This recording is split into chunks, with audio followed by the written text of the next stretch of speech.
and before the run started, both runners opted to go onto seat 92, basically with a little help of a setup that will basically guarantee them to not get any encounters before Mist Dragon, or even before the Mist Clip that we're going to see in a little bit here.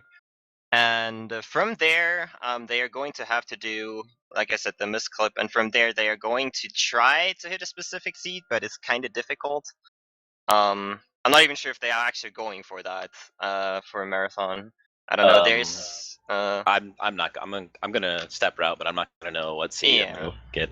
I mean, I can have an educated guess, but that's the best I can do. It's possible to power down the console for 10 to 12 seconds and then turn it back on and then try to do an audio cue. But at least for my console, it doesn't seem to be consistent when I do that. So, yeah, no fun stuff for me. That's the beautiful part about the game. Every console, every card works differently regarding the seats. Basically, they're in different spots for every card / console that you use, and the runners have to go through crazy things to actually get a grip on where their seats are and whatnot. And ideally, after the Mist Clip, you would want to hit seat 43. Unfortunately, it is really difficult. Like Neerrm said, you can either power down your console for a couple seconds and then try to hit an audio cue. I think the Roth was crazy enough to actually go for soft resets, which is even worse because you have to be frame perfect for that throughout the whole 10 minutes of the start here, and then at the soft reset hit an audio cue as well. So this is a little bit faster, of course, but just plain nuts. So that being said, Fathlo entering Mist Dragon, is he actually visible on stream? Let me double check. Yes, he is. Okay, I didn't actually pay attention to that. But yeah, this is the first boss, and this is as straightforward as it gets, basically. You want to basically just hit him a couple of times. Kain is going to jump twice here and then attack. That works out pretty much perfectly with the ATB in this battle, and after that, he's going to transform into Mist, where you have to wait, and Fathlo is going to perform a nice little glitch here. Let me see if I can catch that. Basically, he's waiting with the jump here for an audio cue until so he can cue the up jump perfectly for the transformation. And then here's the little glitch. He's going to dupe the shield slot. Now, what is that going to do? I'm probably going to mention that again after he actually clipped through Mist. That was a critical 98, very nice. Ooh, I mean, yeah, good job. Characters in this game do have the ability to crit, but more on that later. It's very, very good. Yeah, that was a pretty good Mist Dragon fight. Generally, I don't actually have a timer up right now, but generally around the 10-minute mark is a very good Mist Dragon time. Aiming for sub 10 here. Okay, so now another quick word FF4. You saw Fathlo step to the left a little bit right there, and basically opening the menu half tile. And what allows that is he's going to use a tent, and the game basically thinks he's shifted to the left by 1. So he can actually go onto the town, crush it with a seesaw, and enter the menu again. Buffering a right input as well, save, reload, and then basically clip over Mist. That is a big sequence break, and that is going to allow us to actually get items that we should not be able to get very early in the game, and that's going to make the first hour really easy for the most part. And I believe Fathlo actually opting in for the seat 43 reload here. I hope my talking doesn't irritate him with the audio cue, but there we go. Going in to Mist from the right side. You might have also noticed his shield slot was at 5. That basically means 65,000. So what's going to happen here is he basically had 65,000 nothings in his shield hand, and equipped and unequipped the shadow shield so that you have an empty slot there. But that empty slot is actually 255. Shadow shields, basically the game thinks that, and through that you can sell this empty slot, and this empty slot, one of those empty slots will give you, I believe it's 6 million gil, or is it 60? I don't know. It doesn't matter. It's enough. It's enough. That's the big part. So, and then you saw him buy dancing daggers, which are going to be super useful. In the meantime, Neerrm also on Mist Dragon here. I didn't actually see the damage rolls, but you can see the dupe. being done right here. Neerrm also having the carrot in his inventory. I'm just going to point that out right now, because your vegetables are always good. You gotta have your veggies with you. And I believe Fathlo should also have picked that up, so just keep that in mind for later. Alright. Neerrm's damage rolls didn't seem that great from what I can see. I had one crit, that's pretty good. Oh, good. Nice. Alright. Fathlo also picked up the Tiara and the Change Rod in Mist right here, going into Rudia's house. Those are 2 hidden items that are very, very useful. The Tiara is a wizard hat, basically, that gives a ton of defense for the start of the game, and the Change Rod gives a boost in intelligence, or wisdom in this game, I believe it is in this translation. So, yeah. Now, the interesting part after these resets is, like I said, they did a preparation for Seed 92 at the very start of the game, and what's going to happen now is that after all these missed cutscenes that they are going through, they are going to be looking at where are they getting encounters, and depending on where they get encounters, they can tell, alright, I'm on this seed and this seed, and every seed in this game, there's like 255, I believe. Every seed in this game has a dedicated step route to it. Some are faster. For example, seed 43, which is why we want to hit it. Some are slower, losing minutes over other seeds, so I kind of have to be wary, you know. For instance, if they get on a really bad seed now, they might opt in to reset again just to have a chance to get on a better seed, and so on and so forth. But we'll get to see that. So Fathlo is making his way through the desert right now, and he's paying attention to where he gets the encounters. He's counting steps. And then he can tell. I don't have my counter up right now, so if you guys could tell me where you're at when you know, that would be really, really nice. But, yeah, 1 encounter before Kaipo. I don't know if that's a good or bad sign, but we'll find out eventually. Yeah, I got it on step 26, so it's good. Sweet. So, yeah, Fathlo definitely going for the 43 here. He'll be able to tell for sure in after these couple cutscenes here, and yeah. Before we get to move on, though, Fathlo will have to fight a little mini boss here where he can do a neat little trick. So let's see how that works out. I'm not even sure if he's going for it. I know a lot of runners have just abandoned the canned runs for this battle, but we'll see.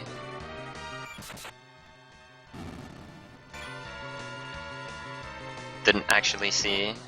Ah, there we go. He is can't running. So, these 3 soldiers, you just have to hold zone A, and you win.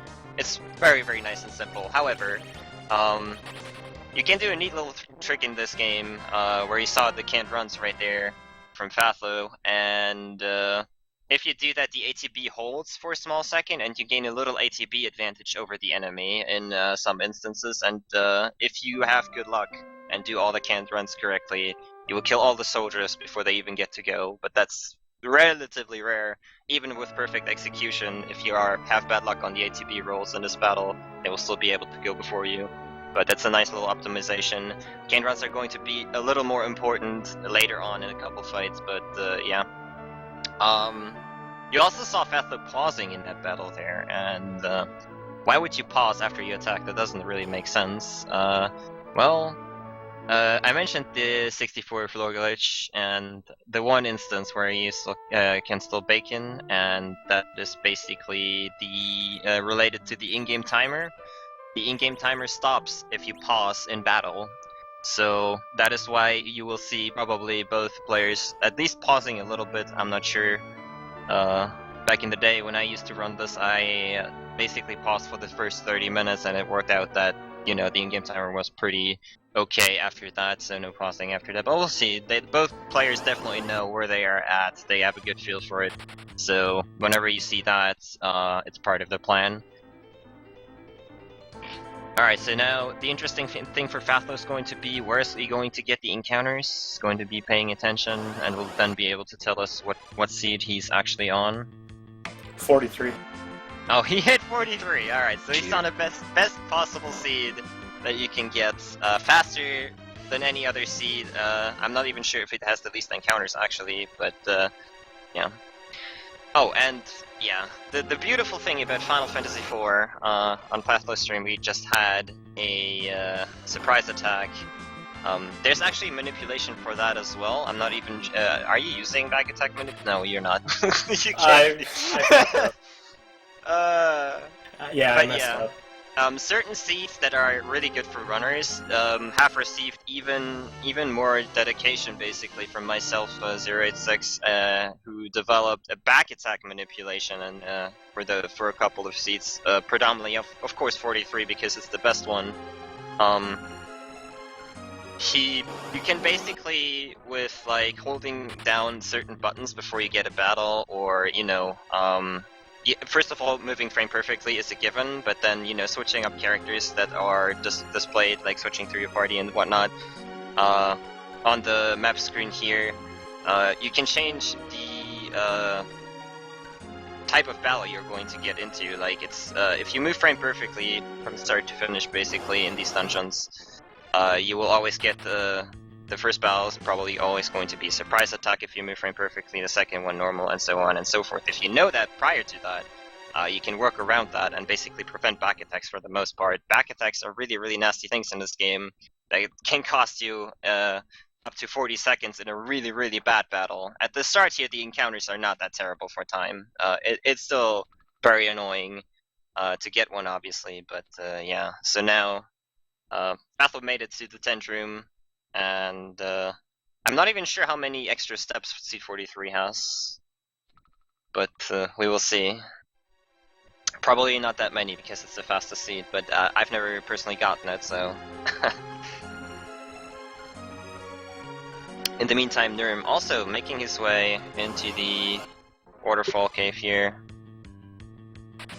Not too far behind. I'm not actually sure how far apart the FF3 runners finished because we kind of had these tech issues going on here, but yeah. This should be like roughly 2 minutes, maybe, at most. So definitely very exciting after 3 games to be only 2 minutes apart. Good job to the runners who went before us here.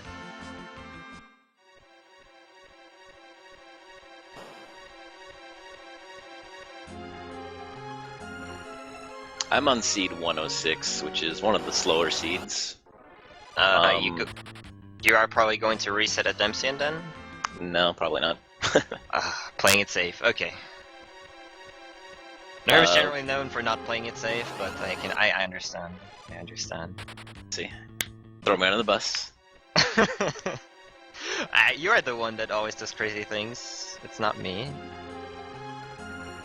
Now, one of the good things about this particular route is there's literally 18 total steps. Okay. Extra steps, so it's like, I don't have to think about it. So yeah. On one hand, it's not the fastest, and therefore isn't ideal, and Pathlo, in terms of encounters, Pathlo should blow me out of the water by probably about 90 seconds or so, if not more. At the same time, less mistakes for me to possibly make, so that's also a plus. So yeah, as you can see, Pathlo took a couple extra steps there. There's certain points in this and in these step routes where the runners have a little note there that says take 4 extra steps here, and that's what you are going to be seeing in a couple of spots where they just seemingly randomly, walk left and right or up and down for like a second or two. Worst case scenario, by the way, for these step routes. Some step routes have something crazy like 128 extra steps in some places, so just so you know, that's why Neerrm is probably staying on his seat right now, as he said, because, well, you don't want to be counting to 128 or like 64 if you cut it in half. But, in the meantime, Pathlo made it all the way to the next boss, Octomom, and Octomom is a kind of an interesting boss in a way it's coded, because Octomom has more agility than the final boss of this game. Yeah, that is actually true, but fortunately, every time you hit it, it will basically lose agility. That's not exactly how it works. For the first part of the fight, if you hit it 3 times, it will lose a tentacle that will slow him down, and so on and so forth. The thing is, we picked up the dancing daggers, so Rydia over here, who is still level 1 and very fragile, will be able to use them. You saw very good damage from them. With Cecil, you just want to attack Intella. At the start of the battle, we want to use Lit 1, which can deal okay damage. It throws you most of the time, but that is basically to slow him down because Octomom has a tendency to actually kill Rydia very quickly. Fortunately, we do have the Tiara on Rydia, which should protect us from almost all attacks, but Octomom can get very high rolls of, like, I believe even 18 damage. So you gotta be a little cautious. Should Rydia die in this battle, you do want to revive her before the end of the battle to make sure that she gets the experience, and obviously it would slow down the process really, really heavily. But so far, Fatho seems to have a good fight here. Also, he opted in, after like 2 lit ones, he opted in to stop Tella. Tella knows the stop spell. And what that does is basically, well, I said lit 1 doesn't really do that much damage, and it does have sort of a long animation. So instead, you opt in to stop Tella to basically skip his turns and give Cecil and Rydia, who actually deal damage, more turns. Nice critical there. And the fight is almost done. Octomom has 2,300 HP, I believe, so... Very good fight by Fatho there. Very well done.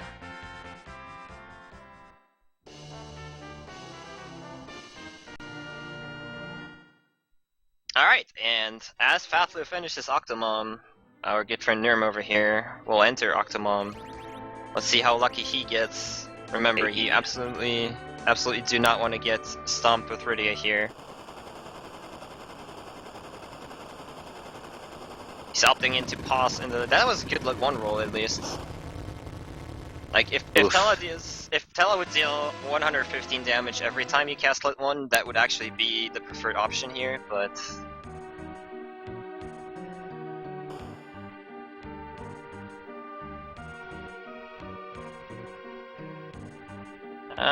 gotta be a little cautious with Rydia here. 16 is not a number you want to be on with her HP, but should be... Huh. That laugh does not sound very good.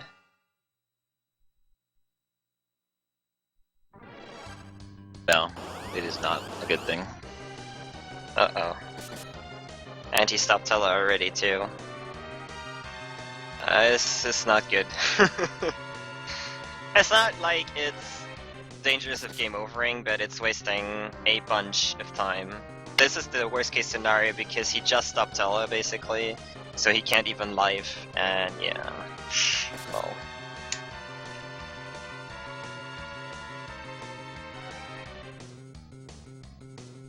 So he just has to basically more or less sit through it. He hit him with Cecil a bunch of times and then try to revive Rydia.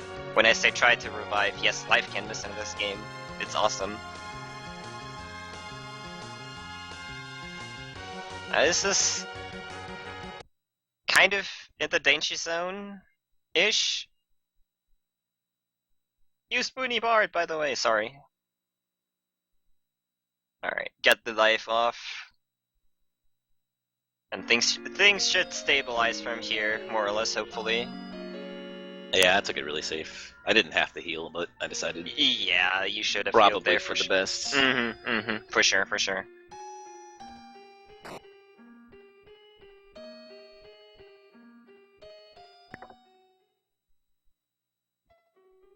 Alright, and with that, Octomom is gone. That's kind of the first dicey fight in this run, and both runners are through it, so that's pretty good. Okay, Fatho already watched the whole damn scene cutscene. You also saw him do a little extra steps there. To note about the step routing of this game, you see these cracked tiles on Fatho's screen. Those actually do not advance the step counter, so you gotta be wary of that and make sure you walk on the correct tiles here. The document they're using, which has all the infos about all the seeds, tells you basically how many extra steps you need to take everywhere, and it can be that you only have to take 1 extra step or like 2, and depending on what you have to do, you have to maybe go over a cracked tile here and there, but yeah. Obviously both runners knew what they were doing. Additionally, both runners also moved around their party a little bit, and the reason for that is that in this game, your position in the party actually matters. Like, there's 5 spots that can be taken up, and the middle one is what we call slot 1. The top one is slot 2, bottom one is slot 3, and the 2 back row ones are slot 4 and 5. Now, why that is so interesting, first of all, you have an accuracy and you have obviously agility in this game, and the kind of interesting thing is that in this game, accuracy is highest in the middle slot, slot 1. You will basically never miss if a character is in slot 1, where Edward, for both runners at the moment, is in right now. And additionally to that, like, slot 1 gets agility priority over slot 2 and so on and so forth. Like, it basically goes up and down, and with that, if you move your party around and play a little bit around with that, you can basically get different turn order results depending on where you put certain party members, and that can be kind of handy for the speedrun. You'll see them throughout the run moving around party members here and there, just to get, you know, a good turn order going for certain bosses that will be beneficial for us. But yeah, all this walk-in, all this talk-in, and Pathless already at Antlion. Now Antlion is supposed to be a really difficult boss with this party. Riddy and Edward are really weak, and well, you basically should only have Cecil as a damage dealer here. But fortunately, we do have those dance daggers, and fortunately, our good friend Edward can also use them. So we'll just make quick work of this boss, who has 1000 HP with hopefully 3 daggers. Sometimes it takes 4 if you get bad damage rolls, but looks like, I should not have said that, probably. Nope, 4 daggers needed here. Unfortunate. I'm sorry, Fatho, that was my bad. That's okay. But yeah, ideally you want to have 3 dagger throws for it. I mean, it does waste, like, I believe 5 seconds at most, depending on what happens. I believe he gets an extra attack too if you do the can't run strats. We should save up on that, but, you know. Not that big a deal, it's just a minor detail.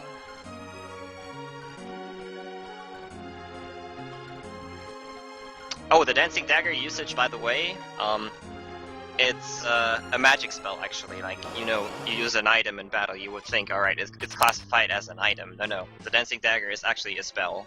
That is very important, because some enemies are actually very resistant to magic spells, and you won't be seeing Dancing Daggers on those. But yeah, for the first hour, they all have basically no magic defense whatsoever, so we can abuse them however we like.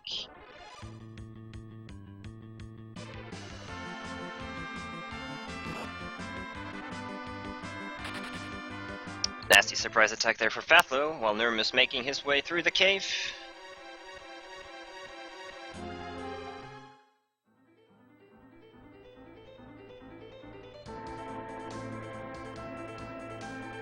So, let me see.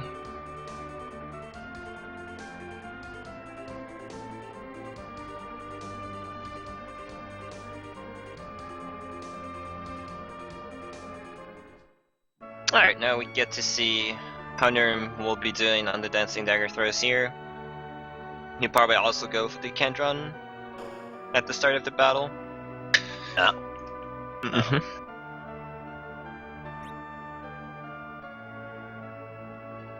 Oh wow. Get it? I got the dream last dagger. Nice, very nice. Oh yeah, so another thing I haven't actually, you hear me talk a lot because there's a lot to this run, but the players also, occasionally in battles you see them moving around items like crazy, and that actually has sort of a purpose. For now, it's only going to be to sort their inventory, basically, to get the items they don't need out of the way, but later in the run it's going to actually play a major role in performing the glitch. Generally they tend to, at Octomom, for instance, they try to hit the window where Tella talks, and while Tella is talking you can just freely move items around without losing time, so they basically want to hit those spots to do their inventory management, and yeah, go from there. So yeah, while Neerrm is making his way out, Fatho already delivered the Sand Ruby, and we'll get this nice little cutscene here with Edward. And yeah, this battle notoriously, I know it's mentioned every time, but this battle was actually deadly for the speedrun in a couple years back, because we didn't have the dancing daggers, we didn't have a misclip, so Edward was bound to use his harp. And harps, well, they're not very accurate. They actually tend to miss quite a bit. So what happens if you miss too much on the water hack here? Well, the water hack will hit you and you will die. So the good news is you only have to hit water hack 3 times to basically advance the plot, and then it will it's just scripted to die after that. But yeah, if you miss, that doesn't actually count as a hit. That's actually important to say, because later on in battles it would count as a hit in other story battles, but yeah, if you miss too much and water hack hits you and kills Edward, it's game over. Fortunately though, the dancing dagger has an accuracy of 99%, I believe, so easy.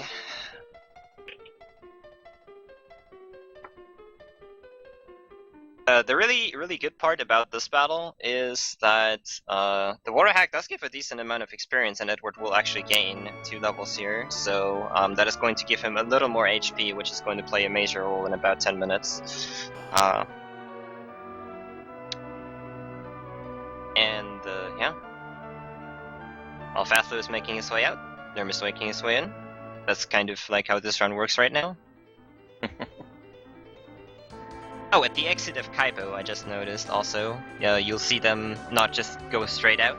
They will, at the very start, they went right before they exited, because that will put you on the right side of Kaipo.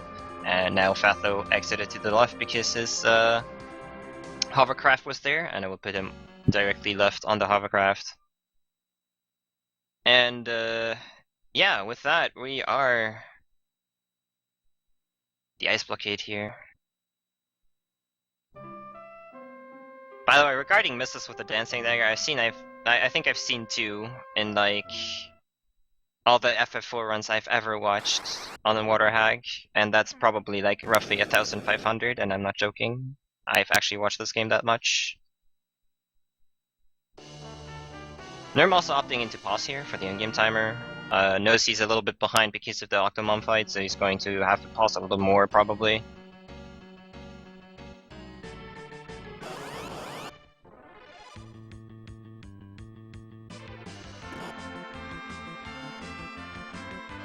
In the meantime, yeah.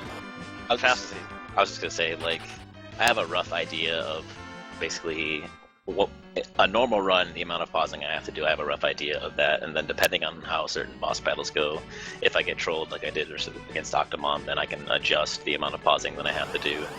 And even it's my best guess, really. So even if I do all this, you know, thinking like, oh, you know, I got trolled for like 15 seconds worth of that fight, so I need to pause 15 seconds elsewhere. Yeah. It might add up, it might not. Yeah. I mean, worst case scenario, they can actually check the in-game timer in their menu and get, like, you know, confirmation. At least, you know, it doesn't display the seconds, but they at least know the minutes they have, so that would be another way. Fathla had a really rough way up here. The bad part is, you enter this dungeon, even if you are on back attack manipulation on the mountain, you have this cutscene going on, and you would have to advance the text frame perfectly, which is close to impossible in this game, to actually be on back attack manipulation. So even if he was on it, it's virtually impossible to actually get it here. And yeah, unfortunately he got the 2 back attacks. I'm not even sure who got damaged, but that could play a role. In the meantime, we have this cool imp fight here, which you want to see them die in basically 3 turns, but Yang can troll. Fortunately, there is, even for that, we have a manipulation quote-unquote setup document where it will tell the runner, hey, if you don't do anything in this battle, it will take 4 or 5 turns. So what they can do is try to pause the game while an attack animation is going on, and that will, or like wait a little bit after that, and that will basically change the outcome of the fight, which is kind of neat. Going into Bomb Bomb, fortunately we have these dancing daggers, Rydia and Edward doing really good damage here. The first phase of Bomb Bomb does have 800 HP, so all you gotta do is deal that amount of damage, then then basically just wait. Fathful lining up a kick here with Yang, because this My bomb is going to explode, transform into 6 small bombs that you just have to kill off. Very bad luck for Rydia there. You kind of want her alive, but that was really, really bad damage roll for the explosion for her to get killed. The Grey Bombs do have 100 HP, and you kind of want the Dancing Daggers to kill them. Unfortunately, Edward also gets sniped here. This is so bad. This is not looking very good. At least the Red Bombs die. If they explode, that's not terrible, but first of all, Edward is going to miss experience here. And second of all, this obviously wastes time. Neerrm already at the imp fight as well. Okay, the Red Bombs are at least dead. Now the Grey Bombs will probably explode. Yeah, here we go. Yeah, that was mostly my fault. I meant to cure Rydia, and for some reason I pressed down and cured Cecil. That's why she died. Yeah, I thought... I was just watching Cecil's HP and I was like, why did he heal Cecil? But, okay. Yeah, it makes sense. It makes sense now. Alright. But we got through it, and really the worst part about that battle is, or the time loss, is that Edward missed experience, which is going to be a little bad for the next part, but, you know, it's still manageable. Yeah, in the meantime, I'll definitely be saving before Fabul. Yeah, definitely, I can personally recommend saving before Fabul, but yeah, Neerrm going into Mom Bomb, let's see how he does. Gets a good hit on Edward here, very nice. I made a mistake too. Does need to heal. Oh, he kicked early? I didn't kick. I see. Makes sense.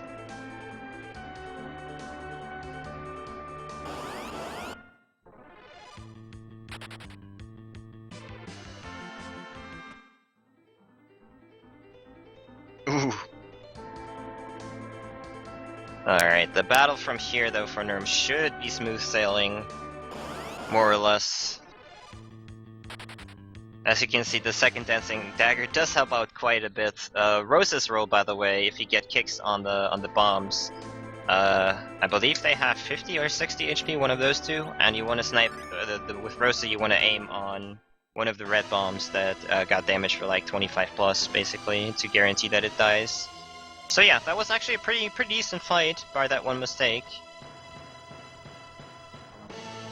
Yeah, unfortunately, I had a 4-turn imp battle, so lost a little bit of time to that, and having to cure too. So, oh, I didn't actually catch that? Damn it. So those two things, like, you don't really think it's that much, and it's basically out of your control, but it adds up. It's like 15, 20 seconds. Yeah, that's the beautiful thing about this game. Every mistake does add up to the final time, basically. Like, yes, there's a lot of RNG in this game, obviously, with like back attacks and stuff, but at the end of the day, execution matters just as much. Alright, I can basically go to the other screen again because Fatho is about to hit the Fabul Gauntlet, the notorious Fabul Gauntlet where people go to die. And very nice canned run there. Now the thing is, if Edward doesn't get his level up, he will miss agility, so that was really good luck actually, very nice. It can generally happen that the general can go before you, even if you can't run, but the deal here is that if you can't run, you can get a turn before him, and that was very nice from Fatho right there.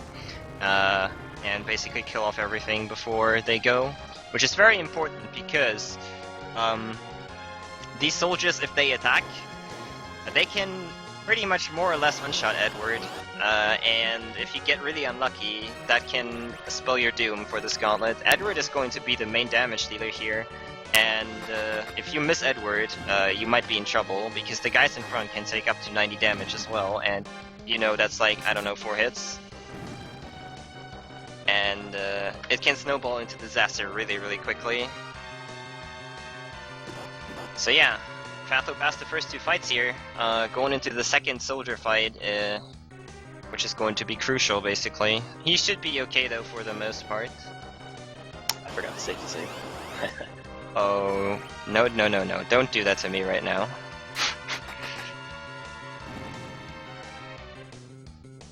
Got the can run, he should be okay. Even if Edward dies now, from here, should be alright. It's really only a big issue if Edward gets killed, or gets put into critical after the.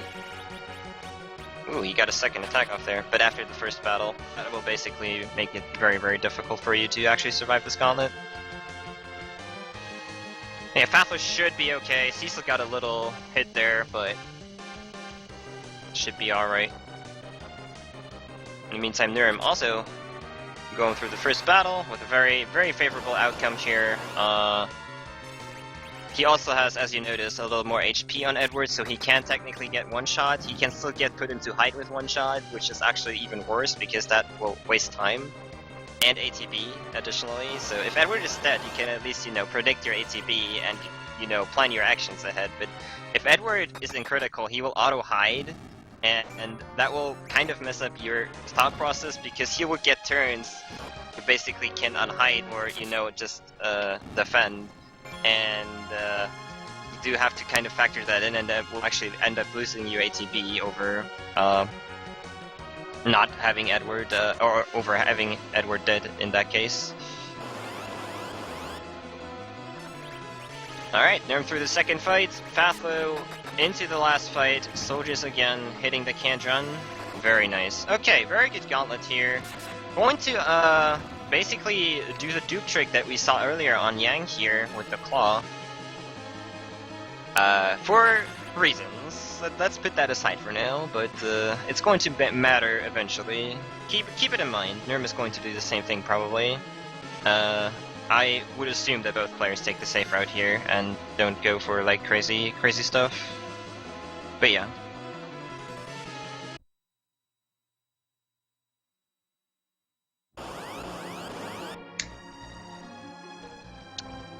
Alright, so Fathlo at the final battle here. The battle with Kain is a scripted battle where Cecil is basically supposed to die. Now, what you want to have happen here, Fathlo got perfect luck here. If Kain puts you into critical with his first jump, you will just immediately jump again and it will be over. There's some unfortunate scenarios where Kain, where Kain will not deal like 200, maybe like 150 damage, that won't put you in critical, and if that happens and you can't put yourself in critical after that with an attack, you'll get some extra dialogue that will waste a little bit of time, and after that Kain will jump and actually kill you, and that will also waste time because you will get the perished message, and then the game moves on. But yeah, with that, Fathlo is done with Fabul. And Neerrm on the final battle here of the gauntlet looking really, really strong as well. Both players apparently with a very, very nice Kabul gauntlet here. Very well done. This is one of the hardest parts of the game actually, because it's so many battles back to back where we actually have to hit the canned runs. And the canned runs have different timings on all of these battles, so it's kind of hard to, not trip up here. So kudos to both runners. Very well done.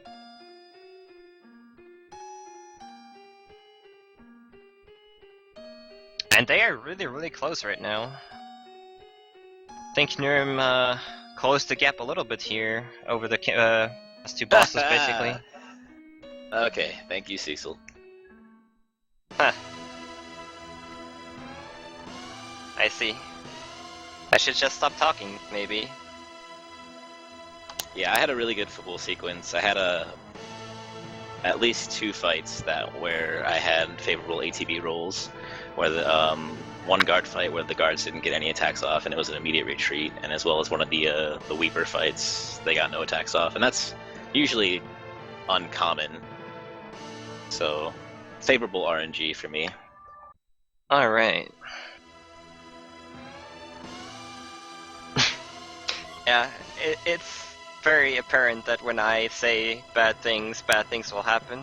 I apologize, but I mean, Cecil clutched it out at least, so just an extra attack animation. All right, so Fathlo is going to unequip his tiara here, then do a couple of fire claws, just a couple, and keep that in mind. He's going to keep this stack of fire claws until the very end of the game, where we are going to use it to do fancy things. But for now, also important to note here that for the step counter, for the step route, you see these little stairs here.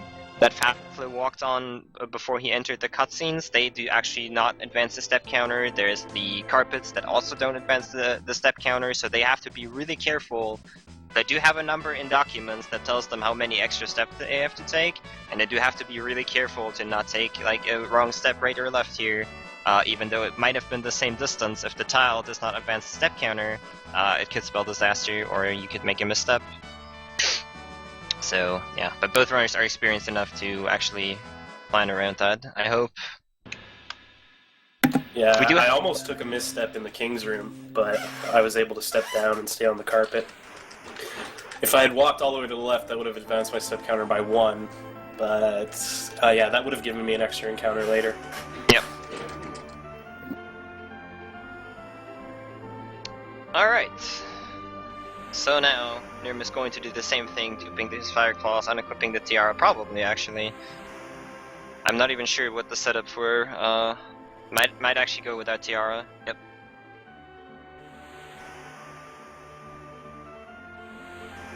Are you going for Trash Can, Neerrm? Of course. Nice. Unfortunately, I can't, because I'm on 1.1. I gotta take the advantages where I can get them, man. Well, hopefully it's going to be an advantage. We'll see though. For now, we're in a couple of cutscenes here, where we are going to meet Leviathan. And yeah, basically after that your party will get split up and Cecil will be the only one that is going to be left over. So now, Path will actually unequip the Tiara because, you know, it's a very good item. Multiple people, not only Rydia, can use it. It's going to give a bunch of defense and maybe multipliers for a person here and there. Neerrm didn't have to do that because he's going to go a little different route for the next boss. But more on that when we get there.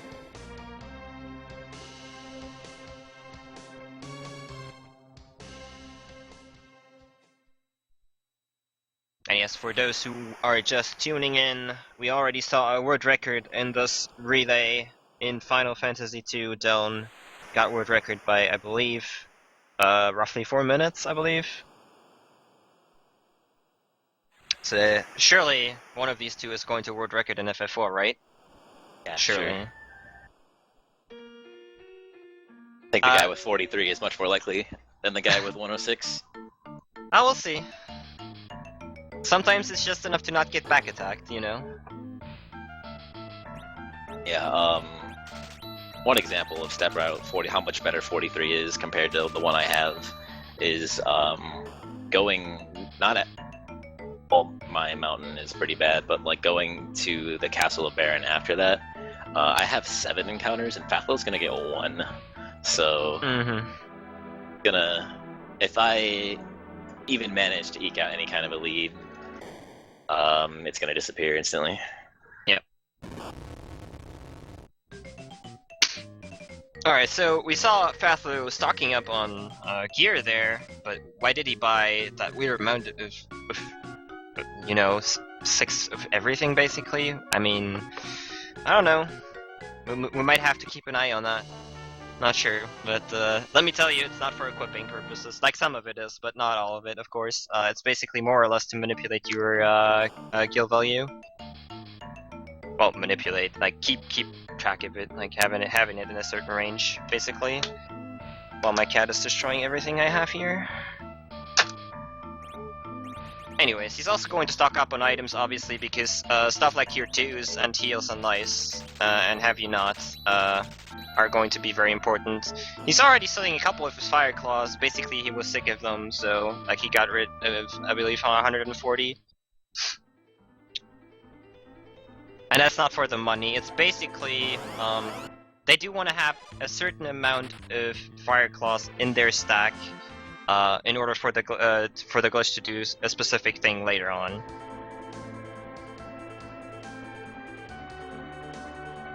But yeah, well, Neerrm is still shopping. Fathlo is off to the next area, which is going to be Mount Ordeals.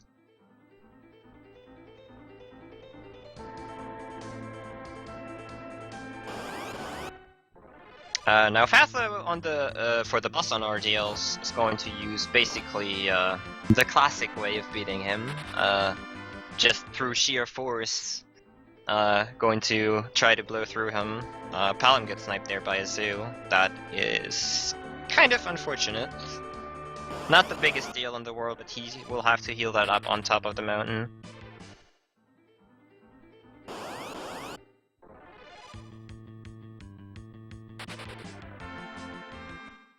And yeah, Fatho can't do fancy strats because he has the 1.1 cartridge of this game, just like me.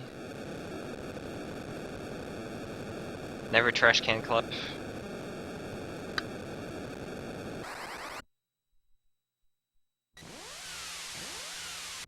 And yeah, there's basically like a 2-minute difference right now, roughly, which is insane after 3 games. I mentioned that earlier, but alright, so Mount Ordeals is also the first area where encounters can play a major role in you losing time. If you get back attacked here, there are certain formations where the back attack will eat up like 30 seconds of your life, and yeah. Hence why a step road is so great, because you can just, minimize the amount of encounters you get possibly, and hence have less of a chance to get back attacked by a bad formation here. But we shall see how the runners will fare. Now that I mentioned it, obviously it's going to work out just fine for both runners.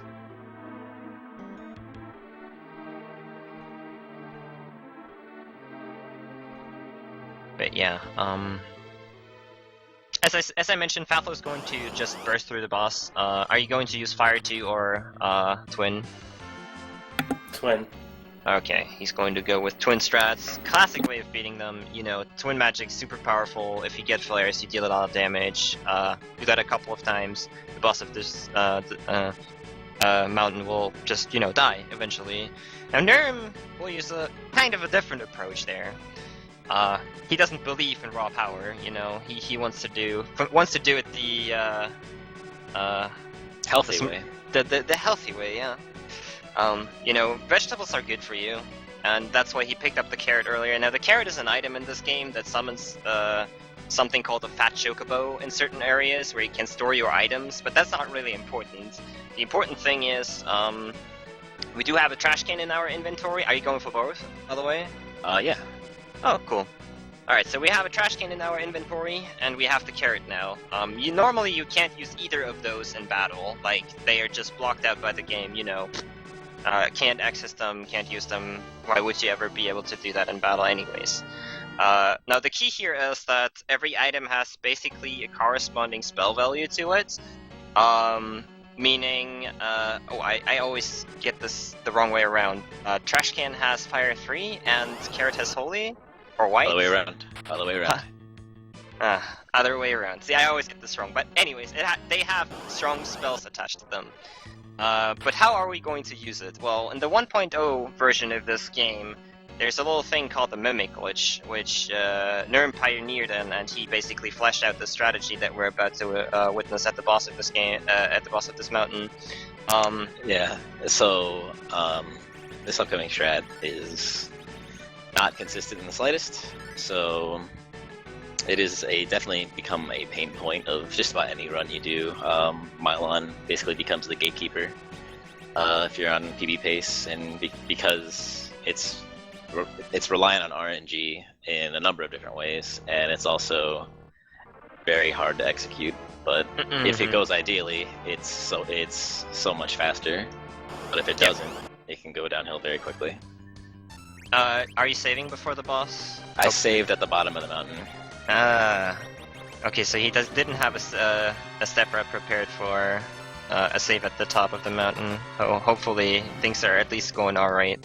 In the meantime, Fatho is just going to use, the old-fashioned way. Kill off the gas with Dancing Daggers and Cure 2s, and then start casting Twin until Milon dies. This will take like a little longer than what Neerrm is going to do. But yeah, what Neerrm mentioned right now, there's something called the Mimic Glitch in this game. So Fatho is using Twin to cast Flare. How that works is, like, if you select Twin with one of your twins, they will basically both start using their turns to cast the twin magic. Now, if you time it just right, if the ATB works out just right, and you can select twin while a character, while one of the twins is dying, the other one will start, instead of doing the twin action, which basically is a mimic from you selecting the twin, it will start mimicking other people's actions. How is that useful? Good luck, by the way. Should I stop talking? Oh, you're good. Okay. So how is that even helpful? Like, it starts mimicking other actions.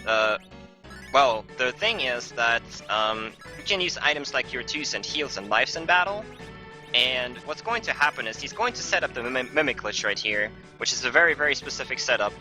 And what's going to happen then is he's going to pretend with the character that the twin is going to be mimicking that he's using an item, back out, switch the item slots, wait for the character to die, or queue up a stop, in this case I believe, so the character turn is over. And the game then thinks that he actually used the item, but he will switch the trash can / carrot in that slot, and the twin will mimic the action, will actually use the trash can or carrot and throw that onto Milon in both battles. No. That doesn't sound good. And since you can't actually use these items in battles, I talked about it earlier, they have the spells Fire 3 and White attached to them, which are very powerful spells. It will instead cast these spells without animation though, and deal like 3000 damage. But I believe... it's... Unfortunately, stop missed, and then the backup just failed me, so... Stop missing is the worst, because if you get everything right, that's like the one RNG part, stop can actually miss. But it's not terrible on this boss battle. I mean, it still loses some time, but it's not a terrible thing to happen. He can still burst him down normally, you know? Let's hope that on Milon Z it goes better. Also, you see a little bit of bacon on Fatho's stream here. So Milon Z's normal attack is basically inflicting curse and poison in that order, and pigs are immune to curse. Like, the reason for that is that the game can't handle multiple status effects very well, so pig will just plain, protect you from curse. You could technically get poisoned, but the game, prevents that because curse is is being accounted for first. And Fatho had a relatively decent boss gauntlet here. Let's hope Neerrm can follow up here. No, it's about as bad as it could possibly get. Are you still going for it, huh? I tried to save it one more time and it didn't work again, so... I admire that. It's okay. The really important part is that he doesn't have to reset here, because if you screw up, or if the game screws you if you screw up, let's put it that way, that was kind of wonky, but you can die here, obviously, if you fail it, so as long as that doesn't happen, we're all good. Just don't lose too much time.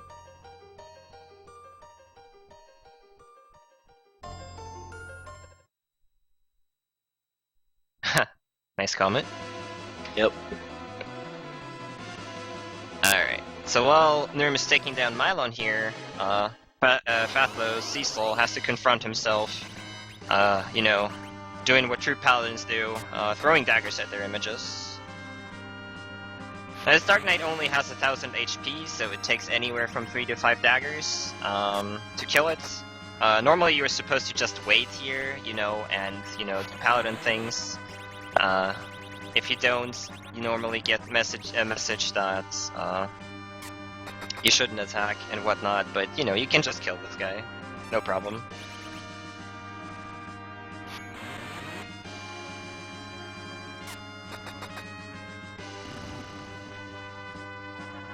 Alright, good luck for Milon Z.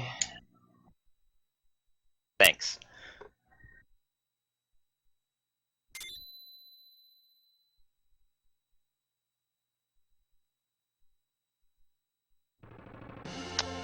So Neerrm didn't actually didn't actually heal up Cecil here, because we eventually want Milon Z to kill off Cecil for the setup, but, that is kind of RNG. Alright, got a little damage in here.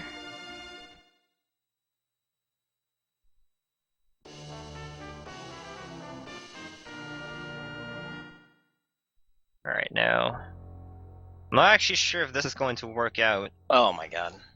That doesn't sound good.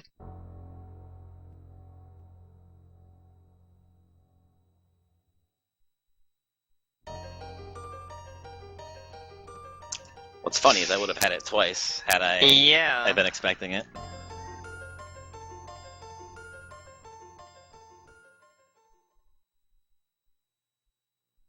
I'm choking pretty bad right now.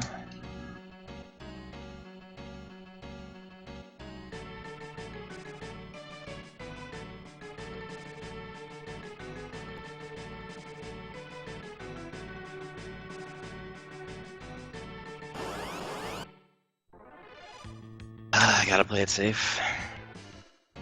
Yeah, do that. Sorry, I'm kind of excited here. I gotta stop talking for a second.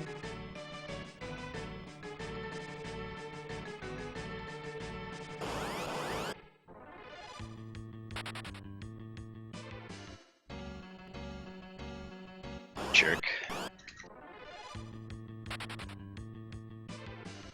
Yeah, definitely not fights I wanted at all. Yeah. I probably lost 4 or 5 minutes right there. Not that much, but you know, it's still a little bit of time lost. I mean, you gotta factor in that you would have had to fight these fights normally, but at least Milon Z did get to eat his vegetables, and you know, you got to show it off, which is always cool. As Neerrm mentioned, this is kind of the run killer if you go for PBs these days. Like, Fatho is probably the only runner left that is active that actually uses normal strats on Milon at this point. Everybody else goes for carrot and trash can, but pretty much. Unless they are new to the game, of course. Which there is a couple of. Oh my god, is that real? Fatho? What? Oh. Bummer. He has the Chocobo thing on his overlay on stream. Nice. What a guy.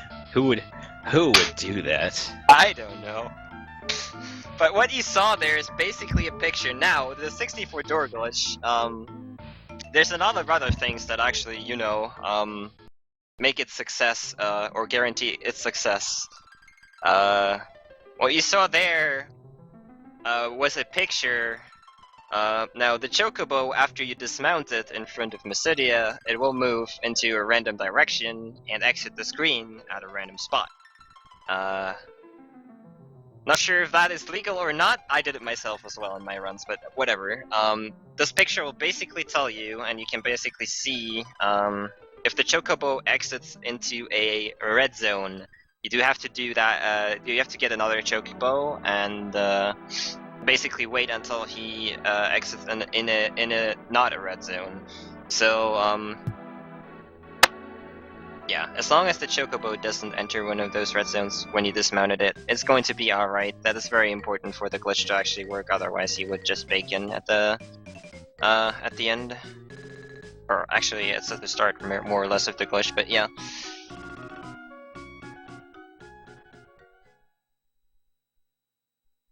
Yeah, Fath would just kind of put that over his stream to actually be able to tell. It's on the verge of being legal, but I'll allow it. Incidentally, I got a bad Chocobo, so... Nah, he paid for it, see? Everything's good.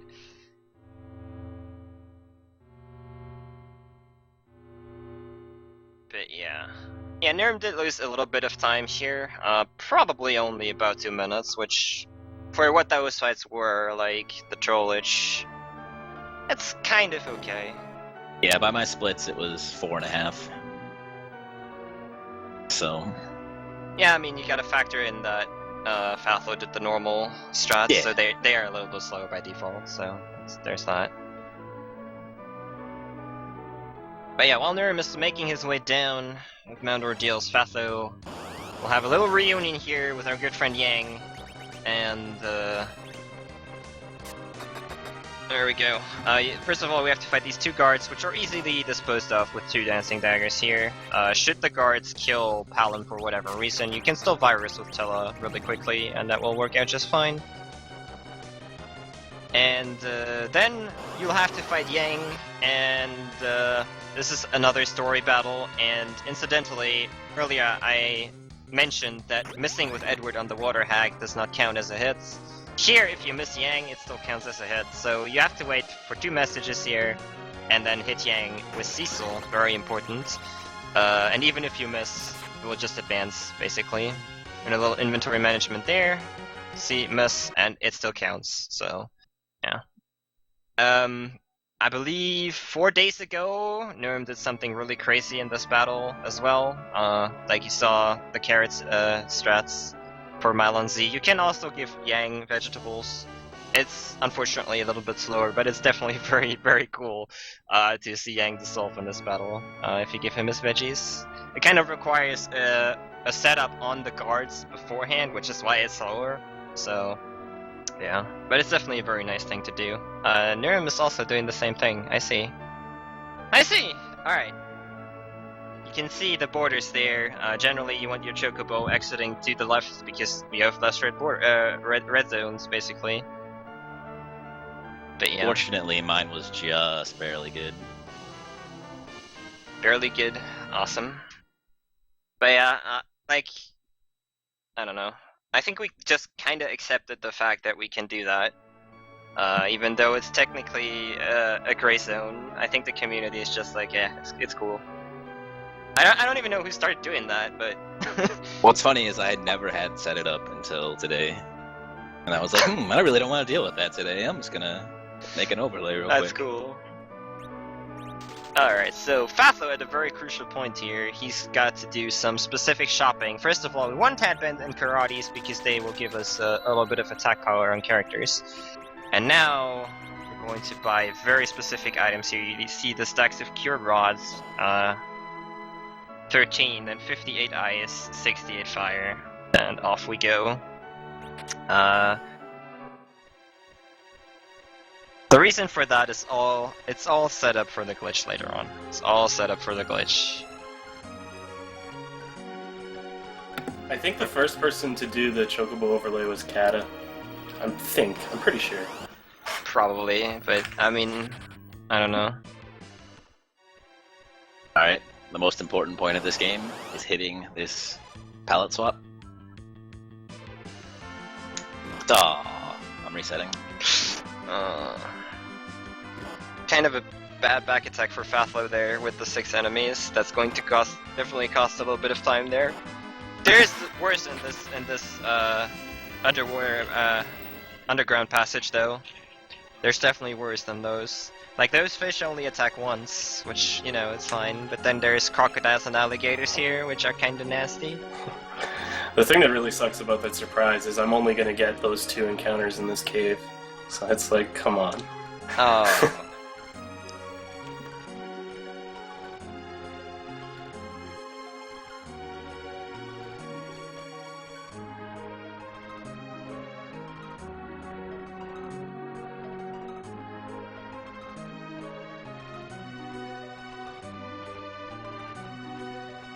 You can see what step routing actually does for you, Fatho with the smoothest walk ever. And we're in Baron. Alright, so we're going to do a little setup here. Curious to see how the guys are going to approach the next couple bosses, because there's definitely, you know, difference in strategies depending on who's actually behind the controller for various bosses in this game, so it's always kind of exciting to see what the guys are choosing to do here. Going through the normal setup, Fatho used the glitch on Tella there.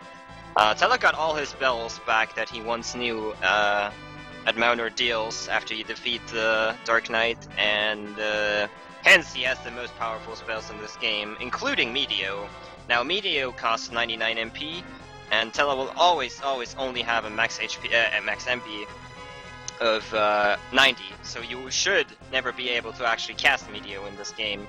Fortunately, this game is not the fastest, as in you can select spells and sort them around. Now, if you select, for instance, if you deplete your MP until you don't have the MP to cast Cure 4 anymore, you can select Cure 4, move over to site, which you still have the MP to cast for, and then just go try to hit into the direction of Cure 4 and A at the same time.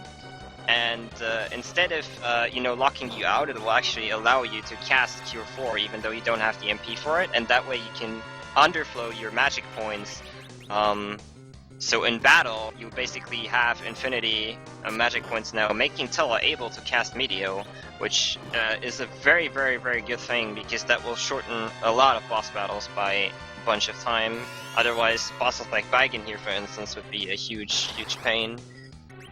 A short disclaimer for the underflow: you can't, even though you underfloat the MP, you can't actually use spells outside of battle while the underflow is going on.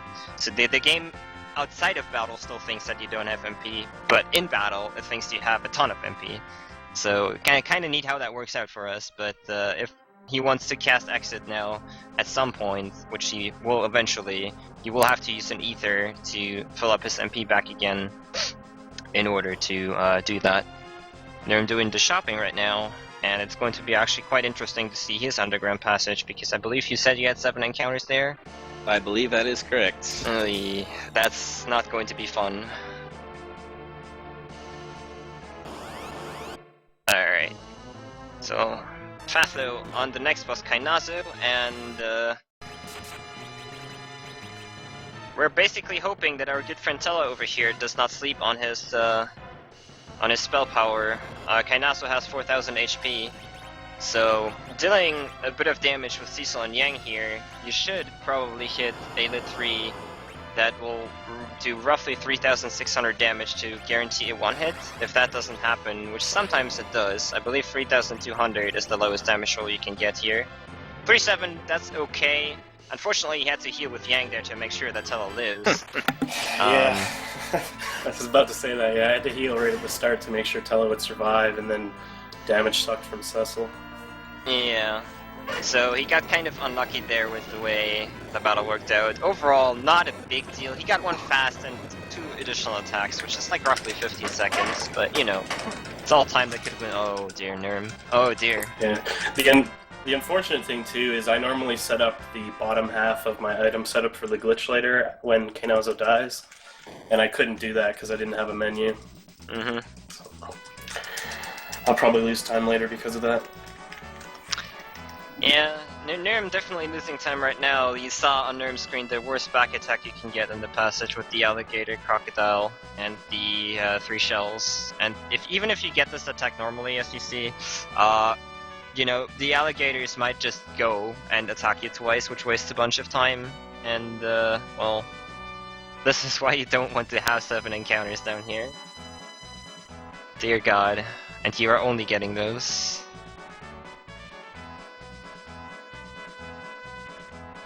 Yeah, fun walk.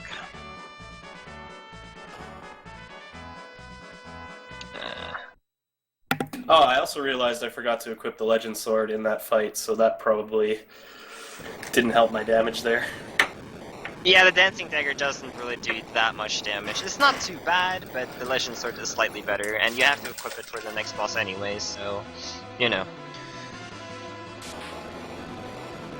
Yeah, 65,000 is the underflow, basically. Actually, it depends also, like, the exact number of MP depends on what spell you use to underflow, but, you know.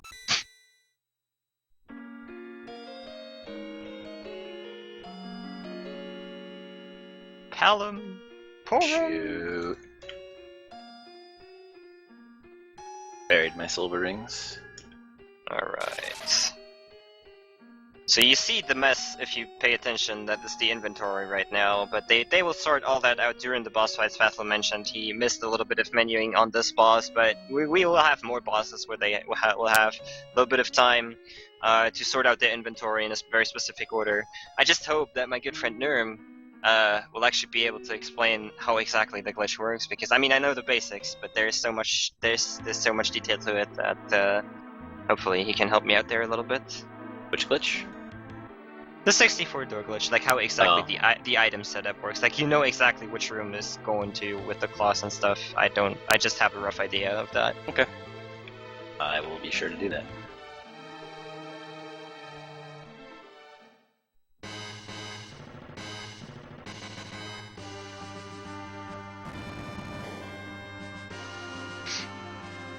Fathlo is in Cutscene Town. Oh, actually, interesting tidbit here. Fathlo did not kill off Yang for the Baigan fight. Neerrm will opt to do so. Are you going to try to beat Wave on Kainazo? I could, but I don't think I am. I'd Okay. rather have the experience Alright. than... So I guess it's time to talk about experience in this game now. We did have quite a lot of party members up until this point in our party. We had Kain, Rosa, Viridia, who are all not in our party currently. Now what the game does at the end of a battle, it gives you experience. It divides the experience value depending on how many characters are alive. The more characters are alive, the less experience will be displayed and given to the characters. The trick here is that there's a so-called phantom party working in the background. All party members you had up until this point, which includes Kain, Rosa, Rydia, and Have You Not, they will still gain experience in the background. Now, the way they gain experience, though, is not like these characters, which will basically split their experience at the end of battle. They will actually gain the number that is displayed at the end of the battle. So if you have less party members alive, they get more experience. And that way the runners are going to kill off party members here and there to gain a little bit more experience for the Phantom Party, to push them to a higher level when they rejoin, which is kind of a really neat thing you can do in this game. Very good lit 3 roll there, by the way. 4,300 is probably almost the maximum at this point. But yeah, that way you can boost people like Kain, Rosa, and whatnot to higher levels and give them multipliers that you otherwise wouldn't have at that point in the game if you just would play normally. So that is the big thing here is actually Kain. We want Kain to be level 19 when he rejoins, just because he gets a huge increase in damage through that.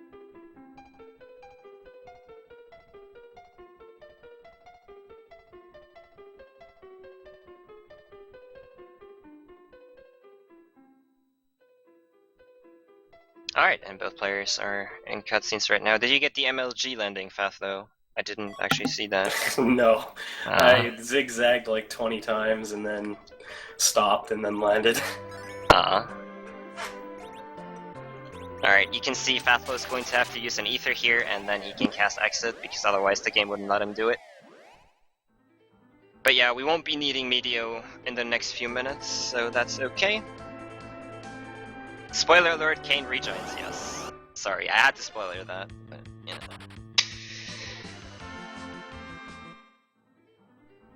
So yeah, Fathlo is going to be making his way to the Dark Elf here. I believe it's called the Magnetic Cave. I could be wrong on that, but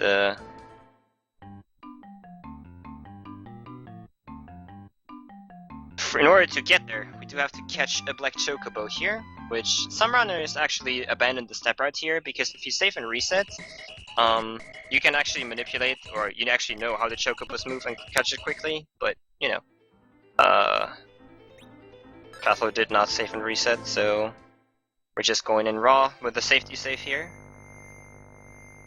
No rivers, I am not doing burst strats. Much to your dismay. Yeah, and I mean, I mentioned the Phantom Party and the leveling. There has been a lot of rerouting going on in the craziest ways possible in the past couple weeks. Like, you see Reverse McCown there in chat, who has been especially on the workout for those. A couple other people have tested stuff here and there, you know. Predominantly for the no 64 category of this game, which is not using the 64 door glitch, and obviously also not credit warping, but also applicable to this category, obviously. So I would keep an eye out for new strats coming soon, TM. Fathlo got kind of an... so the gimmick in the Magnetic Cave where Fathlo is in right now is basically that if you have metal gear on, you're paralyzed in battle. So the way we set it up until this point, that everybody has metal on except Sid, because Sid just joined our party. Meaning, Sid is the only character in battle that can actually do things right now. The unfortunate side effect of that is that if Sid dies, your party is dead. So that shouldn't ever happen, but you know, I figured I would just point it out, and it's obviously the reason why Fathlo's safety safe. You already got one surprise attack from Ogres there, 2 of his characters died, so you gotta be kind of careful here. There's also a formation here with 2 mages who can paralyze you, and if they paralyze Sid, you just have to sit in battle and wait until it wears off, and then you can run away.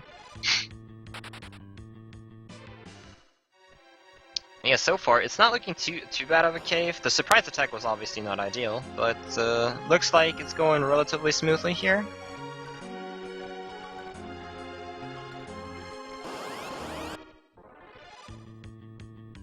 I did not curse Fathlo. Strike first, easy, please. Chat is panicking here. It's all good. He's in the room. So now, in the final room, you can't get encounters, and this is the time where we do want to give Sid the Iron Glove, which I neglected to mention we got from Kain before we did the misclip. I actually not even mentioned that. So now, again, he's going to move around his party members to give a preferable ATB setup for the upcoming battle here. The first part is just going, you have to die. If your characters would not be paralyzed if you would have normal equipment on that does not metal, you would actually have to sit through a bunch of spells that Dark Elf was going to cast, and then eventually they would say, oh no, he's too strong, and, you know, big cutscene would ensue. If all your characters go into this battle paralyzed, it will just immediately fade out, and, you know, the cutscene continues, so that's a really nice time save right here. And after Edward placed the harp here through the Whisper Weed that he gave us earlier, you will be able to fight Dark Elf with your metal equipped.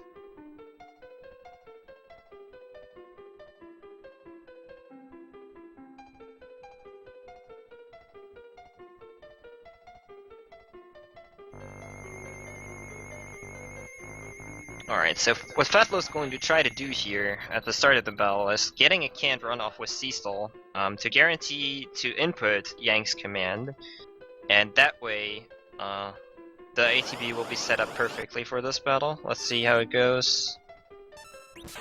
There we go. He still has the Dancing Dagger on. Ooh. That could be tricky. He's gotta equip the Legend Sword. Dark Elf was weak to holy attacks, and the Legend Sword happens to be a Paladin Sword, which has the attribute of holy, so... again, killing off Sid here because experience for Phantom Party. I completely forgot about the Legend Sword. This is another bad fight. Yeah. So ideally, on Cecil's third turn, he would have attacked and Dark Elf would have transformed. And Whisper on Tella. That is exactly what we wanted to prevent with setting up the ATB we did in this battle.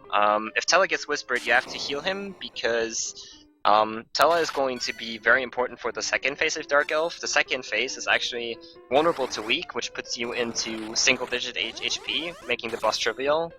But if you're Piggy, you can't cast magic, other than Piggy, of course. So he had to kind of go through that. Now he needs to be careful that his Tella actually doesn't die.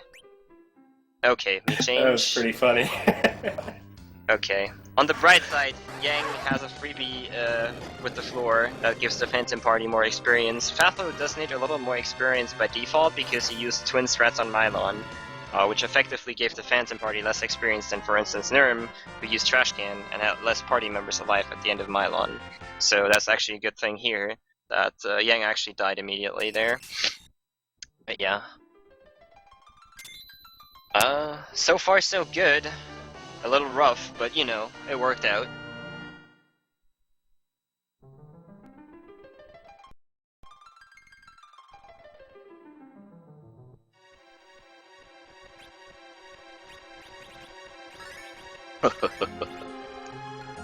That doesn't sound good. Why do you always make... It was scary. Thankfully my boy Big's not around. Okay, good. Yeah, we Woo, back-to-back heart attacks. Oh dear. Yeah, there's a very nasty formation in this cave with Vamp Lady and 6 bats. Now, why are bats so bad in this? Bats use Vampire as their ability. First of all, that ability takes forever, and if you have a 6 bat back attack, well, it will take a year and a half. Fatho, did you use Yellow Chocobo already, or are you going to do that later? I'll do it later. I should have done it there, but I'm not used to doing it there. Just making sure so it doesn't blow up in your face later. I'll remember. Okay, so Neerrm going into Dark Elf, while you saw Fatho using the Black Chocobo in a really weird way there. The reason for that is, again, the glitch later, because not only do we need the Yellow Chocobo to exit in a certain spot on the map, we also need our Black Chocobo to be stored right there, where Fatho put it. That will manipulate a couple of things later on. But for now, it's still going to be relatively straightforward here. Let's see how Neerrm does on Dark Elf. And Fatho is going into one of the worst areas of the game, the Tower with Zot. Good thing he's safety safe there. The Tower with Zot is really, really dangerous, especially if you're trying to manipulate your experience value. Because then you will only have 2 characters alive for most of it, basically. And if you get back attacked, well, the enemies are really, really nasty, dealing 300 to 400 damage per hit, potentially, so we'll see.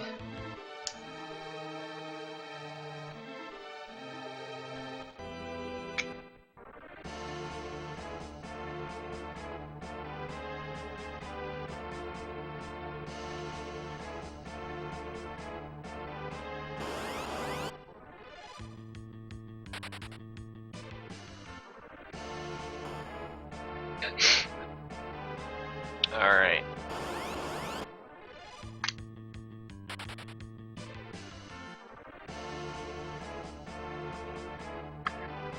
Looks like smooth sailing so far for Neerrm.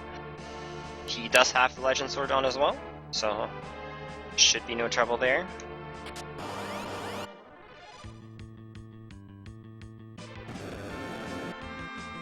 Speed change. Very good. Tella is weak here, so he's probably going to opt in to kill Tella off instead of Yang here.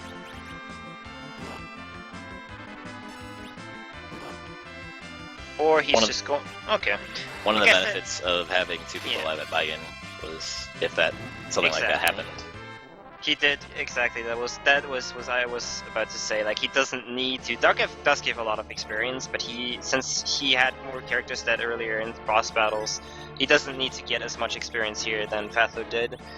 In the meantime, Fatho got the Fire Sword out of chest right there.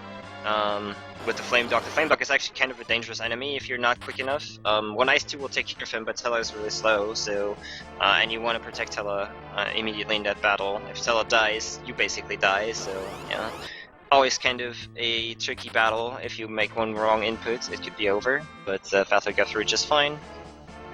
Getting the Fire Sword, which will be important for the final boss of this category, basically.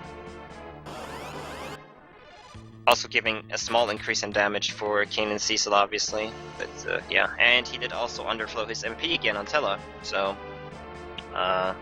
we expect some Meteos to be seen here very soon. The reason the Tower of Zot, by the way, is so bad, or even in a casual playthrough, it seems kind of tedious, is that the encounter rate is a little bit higher in this dungeon than elsewhere.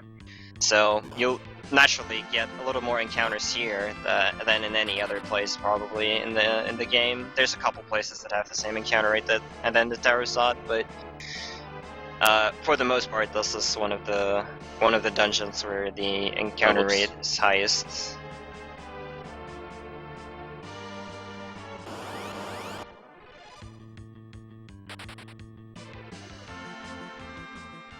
All right, and. Fatho is at the boss, not healing Tella. That is kind of dangerous there, but we'll see how it goes.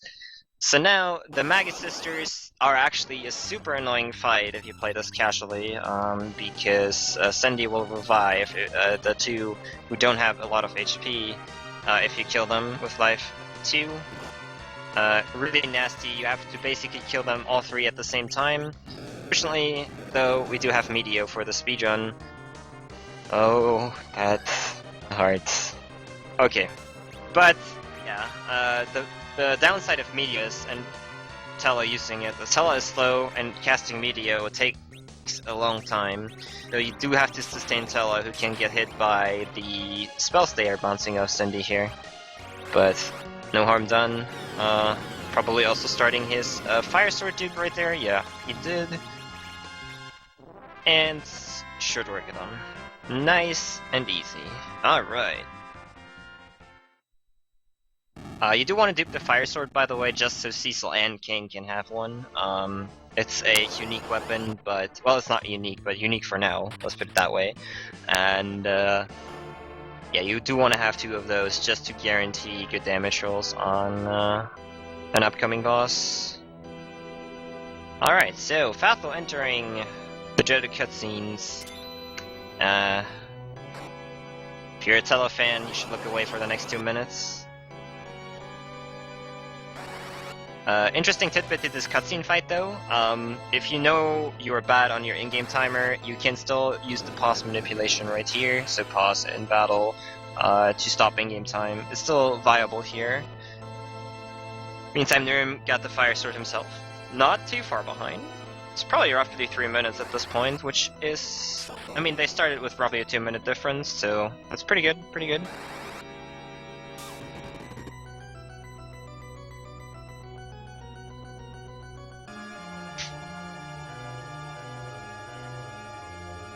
Yeah, I was pretty fortunate in the Flame Dog fight. He hit Yang really hard, and so I was able to kill out Yang without too much trouble, and probably the best possible outcome I could have had in that fight. Mm-hmm. Again, this is kind of a tricky thing with Flame Dog sometimes. If you know you don't have enough experience, you do have to kill off a character, and you absolutely don't want to because Flame Dog is very, very dangerous. But most of the time it works out just fine.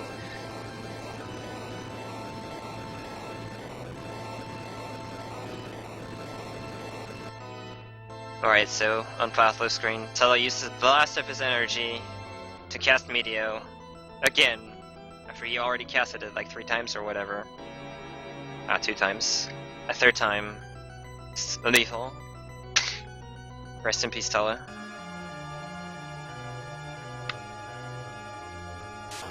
I agree, rest in peace, Tela.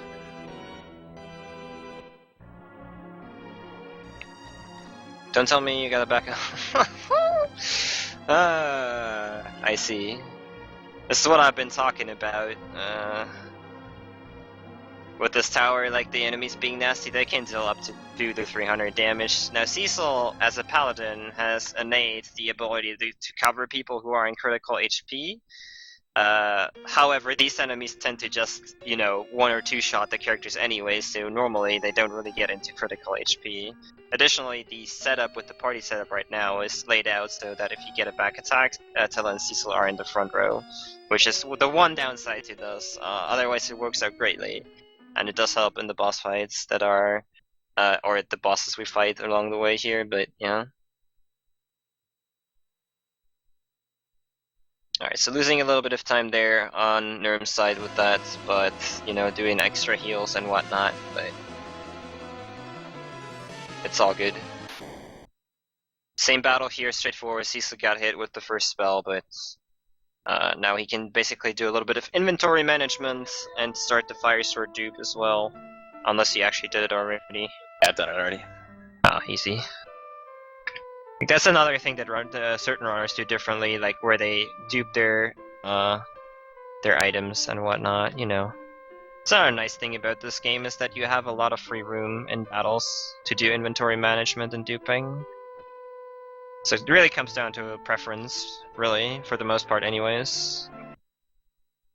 I mean, the dupe at the start of the game is kind of mandatory to do that during the transformation sequence, but other than that, you have a lot of free space to do your stuff.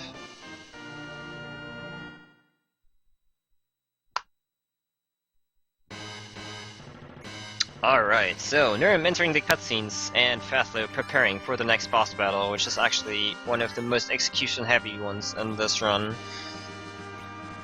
So he's going to revive Yang and Sid here, but not heal them up. That is planned.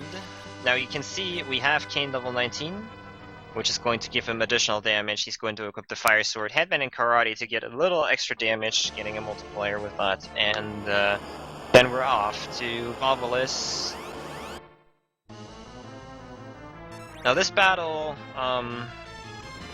she will transform into tornado form immediately at the start of the battle, and for one time, she will get off a weak here, which hit Yang, which is super good. If this hits Cecil, you do have to immediately cure Cecil. Cecil is going to be the one that protects the whole party here, which is the only thing that Valvalis would be able to do is bust out a couple of physical attacks. So that is why he didn't heal up Sid and Yang, because Cecil would just protect them. He's going to time it in a way where he's going to use slow with Rosa twice here, and that is going to set up the battle so that with the jumps timed correctly, Valvalis will never get to cast weak ever again. Aside from that, he's hoping for 1,000 damage from Kain here, but the damage rolls on jumps are kind of variable. In her normal form, she takes damage almost normally, getting hit normally, but in her tornado form, she has a super high evasion, so jumps can even miss most of the time. You're kind of happy if you see like 100, 200, 300 damage there already, but jumps can also connect fully, which here is 663. Now that's what I'm talking about. But yeah, as you can see, he timed it perfectly there with the jump, and the battle is really, really difficult. You do have to be on top of everything that is happening. Alright, looking good, looking good. Kind of a bad jump there. Depending on your damage, up until the point where we are at right now, you might decide to actually, instead of jumping what he did there, you can try to just get a physical attack with Kanan, which is ultimately faster if it kills Valvalis, but if your damage was bad, you do have to get the other jump in here. Yeah, so even with 650 in Tornado form, he didn't kill her off there, so kind of unfortunate damage rolls there, but got it done. Very well executed by Fathlo there.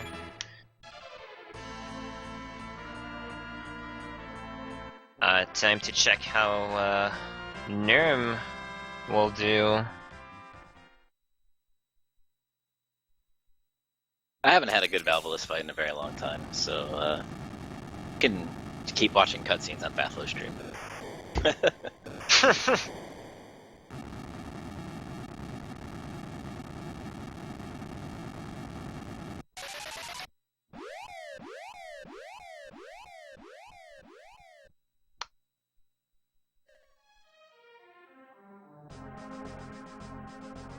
Alright, so we get the exit that for once does not actually exit out of the dungeon but into Diesel's bedroom, question mark. But yeah, Fathlo will be going through cutscenes while Neerrm is setting up here with the life, healing up Cecil, equipping his things, and then he is going to move into Valvalis.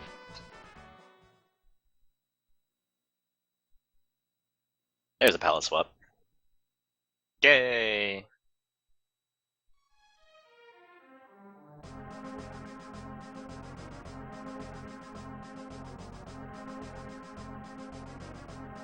Alright, let's see here.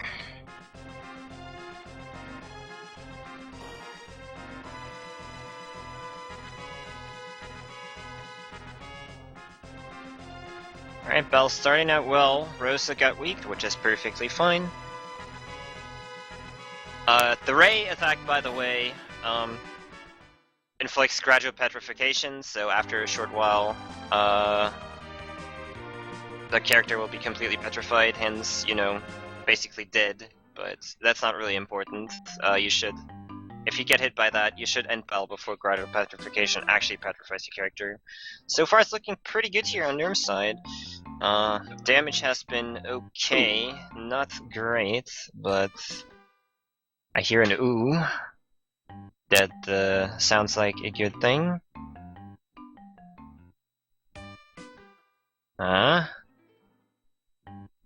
Fathlo, in the meantime, setting up his Chocobo. Not getting lucky with the actually escaping left, wow. Okay. We good. Alright, Yeah, that's pretty crazy. I had to get like 4 Chocobos. Yeah, this gives Neerrm time to catch up here. Let's see.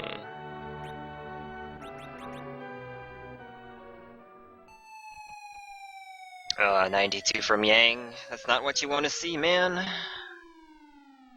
1,000 from Kain, at least there. Kind of. I'm probably going to jump. Huh? I should have jumped. Oh no! Why did you not jump? No! Ooh, this is not like that terrible, but actually Grado Petrification will petrify Kain very, very soon, so he has to use the heal here. Unfortunate. Yeah, that can happen if you go for it. Like, if you have to be, first of all, very lucky, of course, that you get good damage rolls, but you also have to be very aware of how much damage you actually dealt to Valvalis before you try that. It was certainly close. Oh yeah, 290 kill. Kind of unfortunate there. Yeah, like most runners just do rough counting, which is, I mean, all you can really ask for in a fast-paced battle like this. And being off by 200 is something that just can't happen, you know? It's like, I mean, it's very, very tough to do, especially if somebody like me is talking over them, you know? Like, that had nothing to do with it. How are you counting that way? But yeah. Alright. So both players passed Valvalis. The gap should be roughly the same, although Neerrm should be catching up here a little bit because Fatho had to do the Chocobo stuff. And with that, we're entering the final phase of this run. We have 2 more bosses in front of us, and then we have the magic glitch that always astounds me. So Fatho entering the Underworld here. Yeah, so I'll talk about it while I'm in a cutscene. That way I don't have to talk while I'm actually doing it. So cool. So the way that the 64 floor glitch works is that basically any town or castle that has any kind of cyclical thing where you can like say you can like go up a tower, walk across, and go like down a tower and then walk across. It has to keep track of your entrances and your exits because of it has to know where to put you if you take what's called a negative exit. It basically has to know where you need to go back to. And so there's a table that keeps track of that, and then there's 64 entries in that table. However, if you run around a circle enough or up and down stairs, then you can actually eventually overflow that table. And when you do that, you're able to do a number of fun things, and it leads to all kinds of crazy shenanigans. Basically what happens is you are able to access map -1, and then -2, -3, so far, so on and so on. And by being able to do that, those particular values for those maps are actually being read from different memory values that aren't in the table. It's actually going the opposite direction, so it starts reading your map ID as like, for example, where we parked the hovercraft, or where the black chocobo is parked, or where the chocobo left the screen. All of those things are being interpreted as map ID X and Y coordinates, and so all of the setup we've done throughout the run is basically manipulating that so we can not only pass through the map and continue on to the floors we want to get to in order to do glitches, but we can also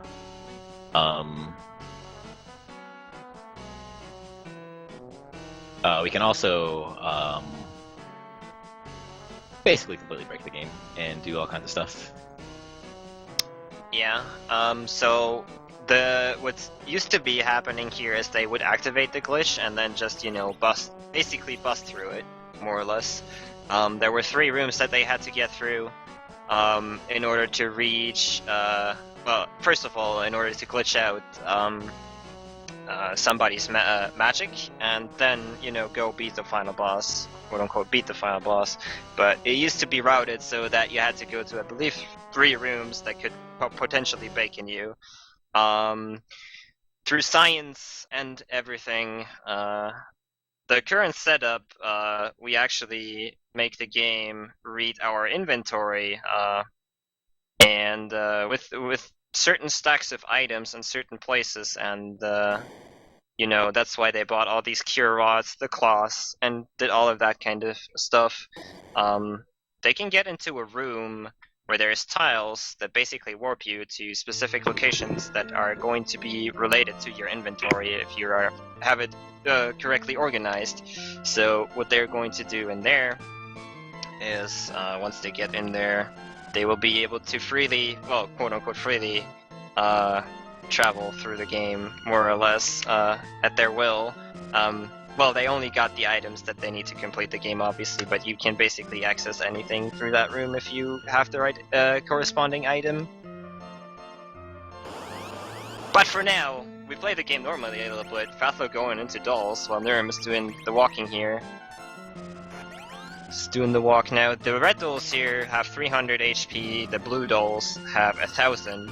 The key to this battle is to kill the last remaining blue and red doll basically at the same time. If you kill either one variant of them and wait a little bit, it will transform into the big doll, and that will spell all sorts of trouble for Fatho. But you know, got a good damage roll on a blue doll there, one-shotting it with a jump. Very nice. Yeah, so now he wants to time the next jump so that he can kill off the blue and red doll back to back, basically, so it doesn't transform. Also setting up a little thing here with mutes, which is going to be coming in handy in the next battle. Now, I mentioned earlier with the pig status that we're basically blocking poison. Mute is going to block out paralysis for the next battle, which not only saves animation time, it also gives you a turn earlier than you should get it, so that is really, really nice. And here you can see the timing on the jump and dancing dagger at the very end of the battle. Boom. Done. Very good. So now, for the final boss of this category, basically, we're going to have to fight Golbez, and the reason we got the Fire Sword is basically this boss, because Golbez, for whatever reason, is weak to fire.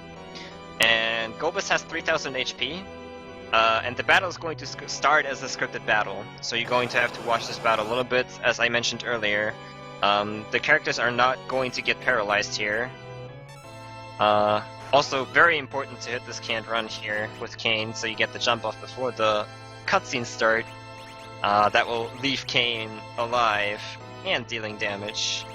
And now this cutscene is actually really convenient for the runners because they can do all their inventory management they have to catch up on during this cutscene. Yeah. Normally, you should have been paralyzed. Mute is blocking it, so you can actually do what you want with your turn here.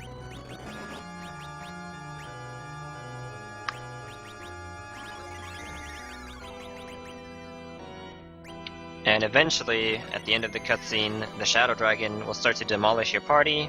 Kain should have been among those, but since he got the jump off, he's still up in the air, so he doesn't die there. Now, here's the thing. We'll see Rydia's Mist Dragon come in here. Oh, spoiler alert. He's still sorting his inventory here.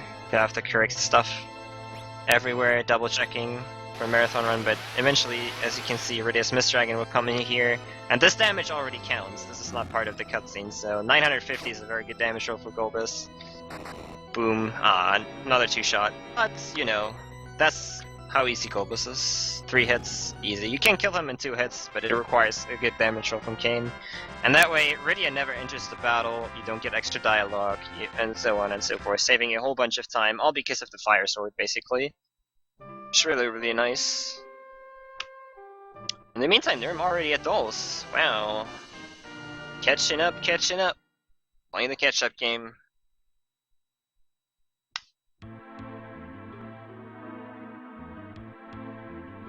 Alright.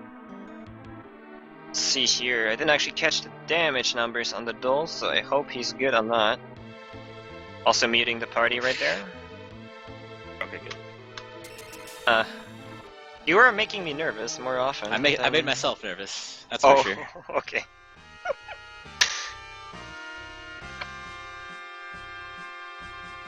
Yeah, looking good, looking good. Kain doesn't have to get muted, by the way, since we want to jump with him anyways, so, I mean, kind of obvious. Alright, so Neerrm seems to be fine on the duels fight here. In the meantime, you'll see Fatlo changing a whole bunch of things here, all becoming the glitch. Yeah, so manipulating window color and battle speed and have you not, actually influences, the rooms you can get to. Now we're going to warp, and this is basically going to initialize the glitch. We're going to get the crystal as well, well, the only purpose of the crystal is really to get rid of party members. Because we want different party members at the very end of this, and yeah, this is, what happens. You get to walk bunch here through the nothingness. Alright, so this is the room where the runners basically can freely control, and I believe... Okay, there we go. Where the runners can freely control via their inventory and the order of the inventory, which room they want to go to, which was a huge revolutionary thing when this was basically found out. Making our life super easy too, because that eliminated 2 instances of baconing, which is super good. Like I mentioned, we do want Kain out of our party right now, so first of all, we did get the crystal to get rid of him right there. Hey! That doesn't happen very often. Oh, a 2-shot? Awesome. Awesome. Alright, so now, first order of business, reset room 0 value, then go get some bearded guy. Alright, looking good there. So with the 64 floor glitch, there's basically 3 floors that are what Magus has referenced as the bacon floors. There's one that's based off of how quickly you loaded your save on the main menu screen. There's one based off of in-game timer. There's one based off of your current GP. And if those have bad values, then you can just crash the game.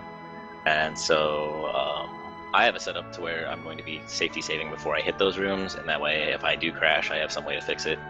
Yep. I'm not too sure what Fathel's doing though. Currently walking around a lot. We'll find out eventually. But I assume he's just going to get Fusoya and go for it. Yep. That's exactly what's happening, okay. So after Fusoya here, we have this one instance where the bacon is possible, so let's hope that works out. He's also going to have to order his spells around with Fusoya a little bit. The reason for that, I'm going to explain that while we're in the final cutscene, but no, for now, it's basically, we're basically guaranteeing that we can beat the final boss with reordering our spells.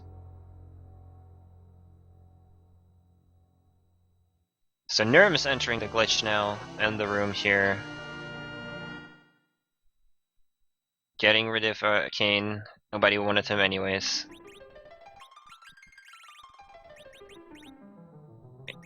Let's see here. Okay. He's switching up his items and now ordering the spells.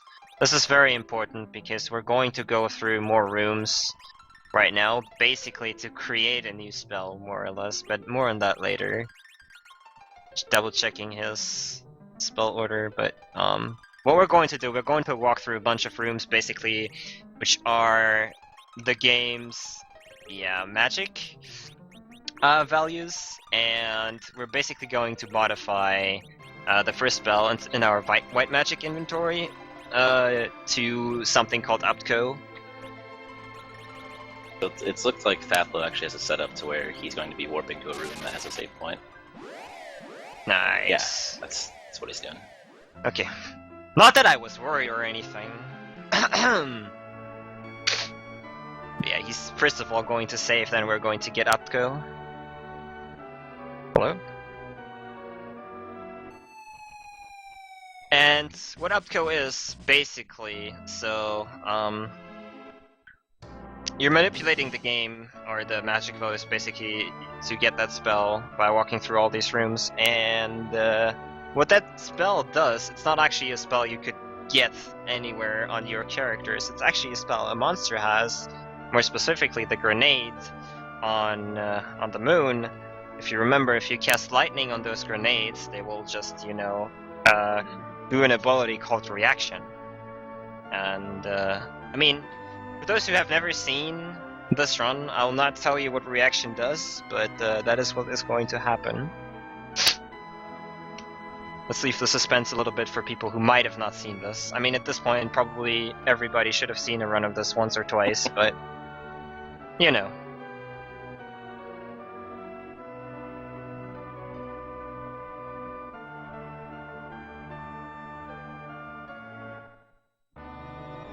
What is happening? They are walking through the game's code, basically.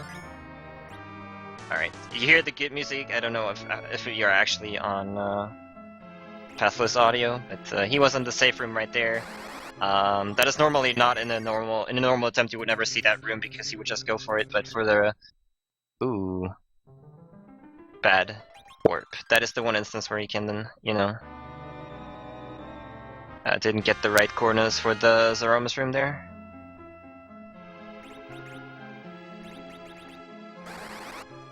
All right. But what am I doing? The safe room, you would never see that ever. Now, he didn't hit it again, but he could at least get out of there.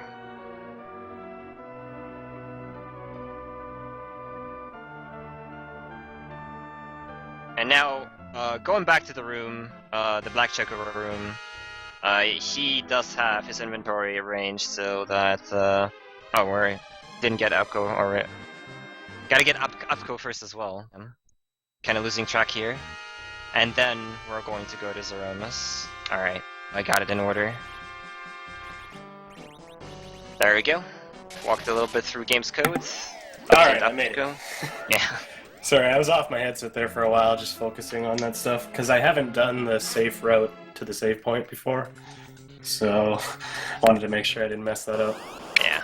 But, through the Black Chocobo room, he was able to sort his items in a way that one of the tiles sends him to the final room in the game here, which is Zeromus room. And we like to play a little game here, because, I mean, the character you see there is not Fusoya, who's fighting Zemus, it's Sid. And we do like to play a little game called the Meteor game, where we guess damage for its Meteor that is going to happen in the next fight. I believe it's anywhere from 1600 to 2100-ish? Correct me if I'm wrong, but anywhere between those numbers. Some people like to use their birth year and stuff. I would never do that, of course. But yeah, feel free to guess. I don't think that in a chat this big we'll actually find out a winner, but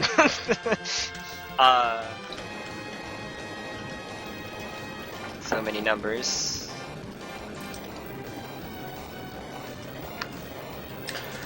Yeah, the highest I've seen is 2110. Okay, that's probably the limit then. Yeah, before that it was 2106. Oh dear. So now I always pick 2106. My boy Neerrm also on Zemus already. This is closer than I thought. Hey, nice. So, going into FF5, this will be a real race. I'm excited. Well done by both of you. Dealing with the bad stuff that happened the way you did was definitely very cool. Very impressive. Yeah, it was a pretty solid run outside of Milon doing his thing. But that's the name of FF4 these days. Yeah, pretty much. Alright, so Fathful going into the Meteor sequence here. 1632. Holy moly, that's low. Yeah. Damn.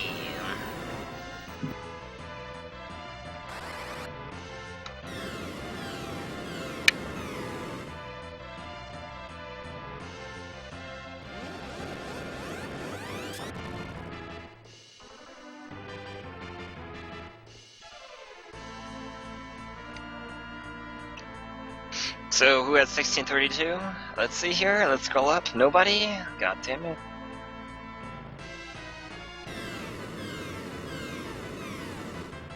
So many guesses. I can't find anything. There's a couple of 16. I saw 1632. I got a 1620. Yeah, 1620 is what I saw. River just said 1633. Nice. No. Nice, dude. He did. Alright. It's alright, I got mine coming up. It's gonna be higher. It's gonna be amazing. Better in every way. Kappa. 1631. That would make my day. Okay, mine's very normal. When I'm about to finish, should I say something? I assume I should. Yeah, you should, definitely. Okay. Basically, final split time, you should just say, go, done, whatever. Alright. Almost there. So yeah, to elaborate, I mean, I don't want to spoil the magic, but they are just going to cast Upco, and that's going to end the run, basically. You don't have to fight Zeromus, but the way we end the run is kind of funny.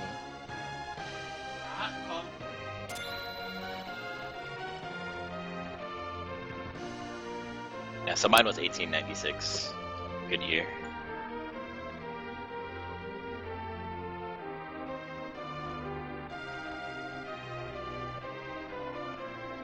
Spoilers! I waited like 30 seconds to announce that.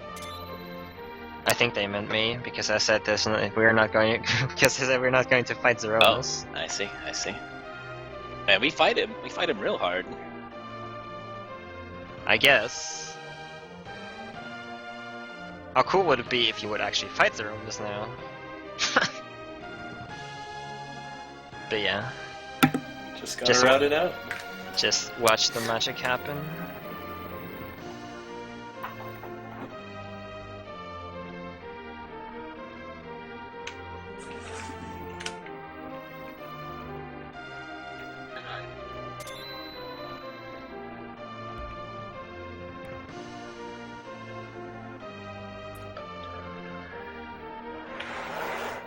Alright, time's coming up. Right. Pretty soon. The psych then. Alright, time. GG. Well played, sir. Thank you. Pretty good race. Yeah, it was. Yeah, definitely. I agree. We'll leave it to FF4 crew some more, because FF5 has nothing going on for the first couple minutes, so... Couple? Yeah. First 4 hours.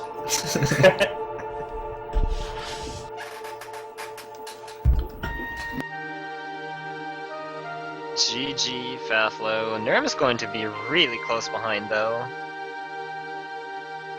Like, this is probably a minute 30, maybe? 2 minutes? Which at one point it looked way worse. Yeah, so... what helped me there is I used items for the save room, whereas he used RGB, and so I gained like 35 floors just because of that. Ah, I Oh, see. really? I didn't know about that. That's interesting. I'll have to look into that then.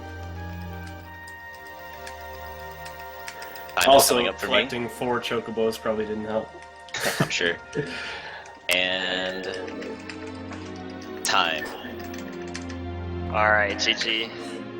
Let me actually check the times here.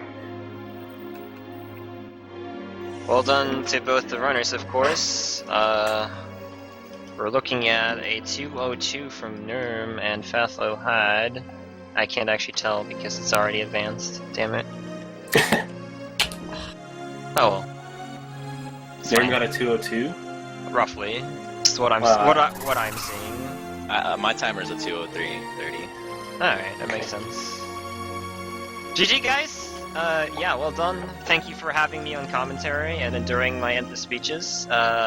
We're going into FF5 with Sweat and Zinfogel, commentated by Chrono Kirby, I believe, and is Genya here? No? Well, Nope. sad. Anyways, thank you for having us. Thank you for having FF4. Good luck to the FF5 crew. And we're out. Thanks, Magus, for commentating our run. Really appreciate it. And tough to do solo because Dusler bailed on you, but It's okay. And floor 2. Good luck with that. Team Mog, all the way. I appreciate it. Alright, thanks guys. I'll be hopping out as well. Good luck on FF5. And thanks again, Magus, for doing commentary. Peace! Well, on to FF5, there isn't much happening right now.